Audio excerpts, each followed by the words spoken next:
Smiley. Today I'm going to go ahead and show you how to do a cold start on a Ferrari 488 Spider.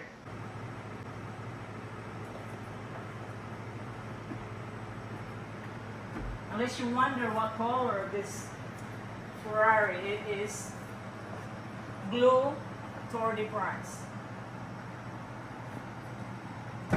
One nice thing about Ferrari is that you can see as soon as you open up the door, the windows will go down a little bit.